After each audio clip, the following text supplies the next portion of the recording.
The gender gap. The World Economic Forum's Global Gender Gap Report for this year places Pakistan second last out of 146 countries in terms of gender parity.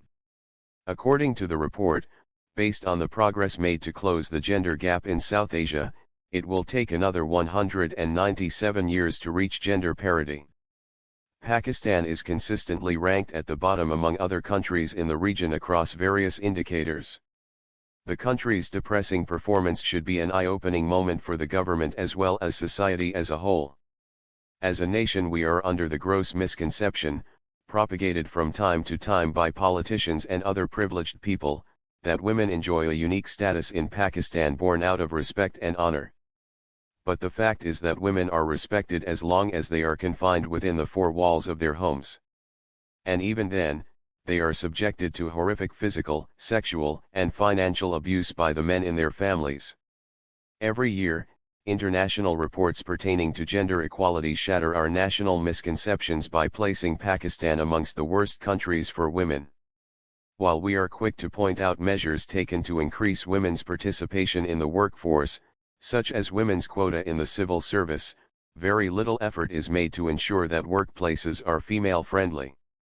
According to the report, Pakistan still ranks at the bottom in terms of women's participation in senior management and legislative roles. The state may have increased women's selection in civil service through a quota, but very few women manage to secure prize postings and even fewer make it to the top. Besides some government offices lacking the most basic facilities for women, the work culture is designed to facilitate men who can stay at the office as late as they want without worrying about household responsibilities. Married women, especially those who have children, are not even in the running for competitive positions and lose out to their male colleagues who may even be less qualified.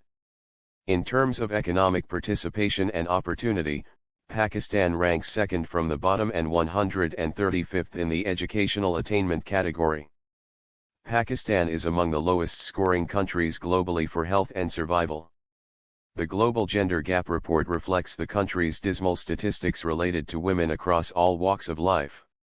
According to the Pakistan Demographic and Health Survey 2017 to 2018, 3.3% of girls were married before the age of 15 and 18.3% before the age of 18. The fact that child marriage is still accepted in the country is alarming. Child marriages have a severely adverse impact on girls' education, their health, reproductive choices, and economic opportunities. Girls who are married off as children are more vulnerable to domestic violence as well. It should not be surprising then that the country is ranked so low in the Global Gender Gap Index. While Pakistani women are struggling for economic, education and health care equality, they are also being let down by the judicial system. Not only are crimes against women underreported, criminals often get away with assaulting or even murdering women. According to some estimates, the conviction rate in rape cases is as low as 3%. For a country that believes its society and culture honors women as mothers, sisters, and daughters, the extent of abuse that the average Pakistani woman faces on a daily basis at home and in public is astounding. Lawmakers place emphasis on women-friendly legislation from time to time, but the enforcement of these laws presents a different set of challenges altogether. Women's rights activists in Pakistan are often subjected to ridicule for not raising their voices about the real issues that women face in the country. They are dismissed for being too angry, or too selective in their outrage. For example, Aurat March has been called foreign-funded, anti-Pakistan, anti-Islam, and anti-women by lawmakers, social media influencers and powerful media personalities. The manifesto published by Aurat March demands policy making in all those areas where Pakistan has consistently lagged behind other countries in the region, as reflected in the Global Gender Gap Report. When women's rights activists demanded reproductive rights and body autonomy, their slogans resulted in an uproar and invited rape and death threats on social media. These basic rights were considered against Pakistani culture and religion. However, no one bats an eye when gender gap reports place Pakistan at the very bottom globally in terms of health and security.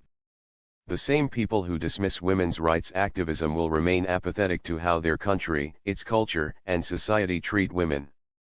The family structure that is so religiously defended and upheld is built upon the exploitation and abuse of women for generations, and this is reflected in multiple national and international gender-related statistics.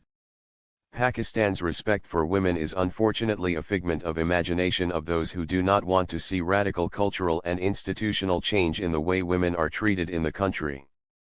The writer is a former civil servant.